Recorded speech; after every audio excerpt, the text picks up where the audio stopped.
Hello friends, मैं advocate Vinod Sharma अपने channel में आपका स्वागत करता हूं। दोस्तों, आज की वीडियो में हम चर्चा करेंगे अननेचुरल ऑफेंसेस, यानी कि आईपीसी के सेक्शन 337 के तहत जो अननेचुरल ऑफेंसेस हैं उनके बारे में मैं बात करूंगा। तो दोस्तों, वीडियो शुरू करने से पहले आपसे मेरी गुजारिश कि आप मेरे चैनल को सब्सक्राइब करें, लाइक करें, शेयर करें और बेल आइकन का बटन ज़रूर दबाएं ताकि आपको नई वीडियो का अपडेट मिलता रहे। तो दोस्तों, शुरू करते हैं कि आईपीसी के सेक्शन 377 क्या कहती है। पहले मैं आपको पढ़ के बताता हूं कि अननेचुरल ऑफेंसेस के बारे में है। Who ever voluntary has carnal intercourse against the order of nature with any man, women और animal shall be punished with imprisonment for life or with imprisonment of either description for a term which may extend to 10 years and shall also be liable to fine। यानी कि 377 section के तहत जो है, अगर guilt prove हो जाता है, ऑफेंस प्रूव हो जाता है, तो उसमें उम्र कैद तक की सज़ा है। मैं आपको एक केस एग्जांपल के जरिए जो है ये पूरी बात समझाऊंगा।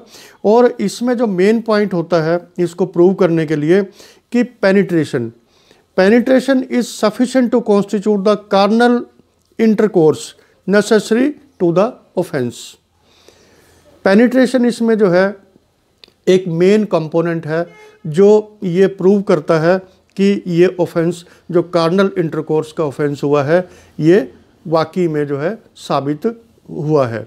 तो दोस्तों, अब मैं जो है इसके संबंध में आपको एक केस बताऊंगा। ये केस हरियाणा के एक डिस्ट्रिक्ट का है और इसमें जो है एक 12 साल का लड़का और एक 10 साल का लड़का, दोनों भाई होते हैं। और वो पड़ोस में जो है उनके घर के सामने एक टीचर का घर होता है, वहाँ पर दोनों ट्यूशन पढ़ने जाया करते थे। ये 2018-19 की बात है और इस केस का डिसीजन अभी हुआ है पीछे। तो इस केस में क्या था कि दोनों भाई ट्यूशन पढ़ने जाया करते थे सामने टीचर के घर में। तो टीचर क्या करता था, उनका टीचर का खुद का बेटा भी जो है साथ में ट्यूशन पढ़ता था। तो वो टीचर अपने बेटे को बाहर भेजकर बारी बारी से कभी छोटे भाई से कभी बड़े भाई से वो जो है इस तरह का अननेचुरल ऑफेंस किया करता था।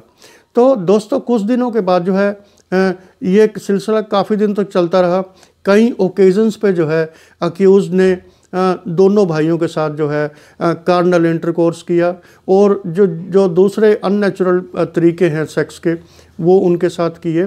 और अल्टीमेटली क्या हुआ कि जो बड़ा भाई था 12 साल का लड़का, उसको फाइनली जो है उसके पेट में दर्द होता है और वो जो है अनईजी महसूस करता है।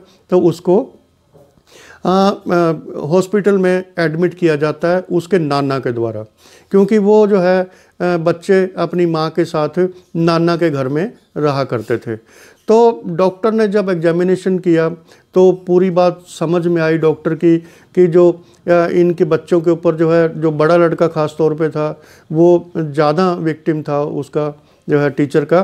तो डॉक्टर ने बताया कि भाई इन पे जो है सेक्सुअल असॉल्ट हुआ है और पूरी अपनी जो है रिपोर्ट उन्होंने बना के दी। उसके बाद जो लड़के का नाना था, कंप्लेनेंट जो बना, उन्होंने जो है पुलिस में रिपोर्ट किया और एफआईआर दर्ज की और जो है कोर्ट में उसका चालान पेश हो गया और जो है प्रॉपर तरीके से दोनों भाइयों को जो है उसमें प्राइम विटनेस बनाया गया, जो विक्टिम थे और जो कंप्लेनेंट थे और उनकी मदर जो थी वो भी उसमें विटनेस बने।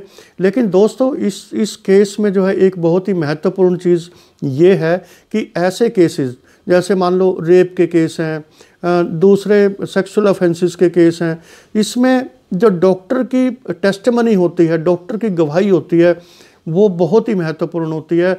उसको तोड़ पाना जो है डिफेंस के जो है उसके लिए आसान नहीं होता।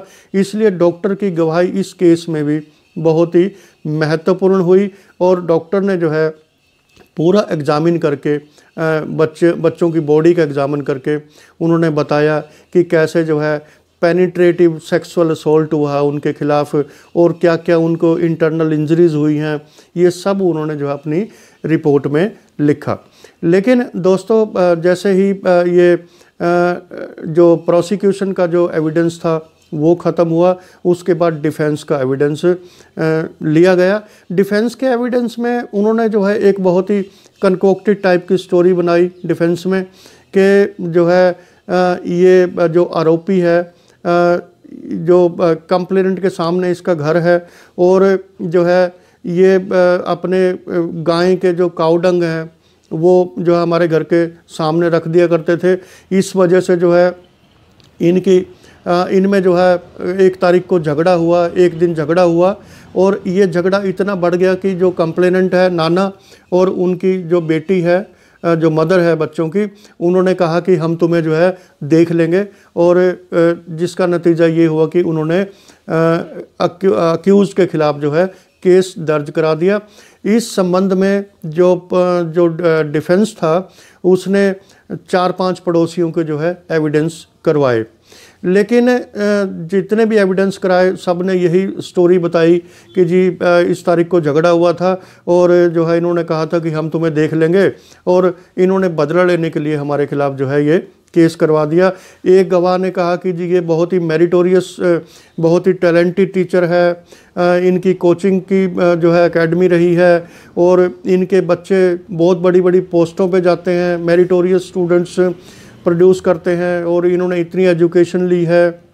ये सब चीज़ें जो है आरोपी को बचाने के लिए डिफेंस पक्ष ने अपनी दलीलों में रखे। लेकिन अंततः जो है जो प्रोसिक्यूशन की जो स्टोरी थी, प्रोसिक्यूशन का केस था, वो प्रूव हुआ, और जो जज साहब ने जो इसका फैसला दिया था वो उन्होंने कहा कि भाई कोई भी माँ या बाप या कोई भी अन्य रिश्तेदार किसी छोटे मोटे झगड़े का बदला लेने के लिए अपने बच्चों को जो है इस तरह का वो उसमें नहीं लगाएगा, आरोप में नहीं फंसाएगा कि उनके बच्चों के साथ कुकर्म हुआ है, ऐसा कोई भी माँ बाप जो है नहीं कहेगा। और ये जो लड़ाई झगड़े की जो कहानी थी ये बिल्कुल कनकोक्टेड एंड कुकन बुल स्टोरी है, इसलिए इस पर विश्वास नहीं किया जा सकता। और डॉक्टर की जो टेस्टिमनी है और जो दूसरे गवाहों ने जो पूरा घटना का ब्यौरा दिया है वो जो है विश्वास के काबिल है, ट्रस्टवर्दी है। और इसमें एक और ऑब्जर्वेशन बड़ी स्ट्रॉन्ग हुई जो प्रोसिक्यूशन के हक में गई। उन्होंने कहा कि जो 12 साल का बच्चा और 10 साल का बच्चा इतने सारे जो है कोर्ट में अपनी गवाही पे बरकरार रहे, क्रॉस एग्जामिन हुआ, और उसमें बच्चे अक्सर घबरा जाते हैं कोर्ट के अंदर गवाही देते हुए, लेकिन जो बच्चे जो है जो कुछ उनके साथ हुआ था वही स्टोरी पर वो टिके रहे, जिससे जो है प्रोसिक्यूशन का केस बहुत ही मजबूत है, प्रूव्ड है। इसलिए जो है जो डिफेंस पक्ष है उसका कोई भी दलील जो है वो ट्रस्टवर्दी नहीं है, मेरिटलेस हैं सब। तो इसलिए जो है एक सख्त व्यू लेते हुए कोर्ट ने आरोपी को जो है वो लाइफ इम्प्रिजनमेंट की सज़ा सुनाई और उसके साथ फाइन भी लगाया। तो दोस्तों ये 377 के केसेस जो होते हैं ये ख़ास तौर पे इसका शिकार बच्चे भी होते हैं, महिलाएं भी होती हैं। कई बार विवाहित महिलाएं भी इस तरह का केस डालती हैं कि हमारे साथ जो है पति अननेचुरल सेक्स करता है, और क्योंकि जो कि एक ऑफेंस है। और कई बार जो है आपने पढ़ा होगा कि कुछ विकृत मानसिकता के लोग जो है पशुओं के साथ भी जो है इस तरह का कृत्य करते हैं। तो ये सब जो है 377 में पनिशेबल ऑफेंस है और स्ट्रिंजेंट पनिशमेंट इसके तहत जो है दी जाती है। तो दोस्तों आज आपको मेरी वीडियो ये कैसी लगी मुझे कमेंट बॉक्स में ज़रूर बताएं, और आपका कोई भी क्वेरी है वो भी मुझे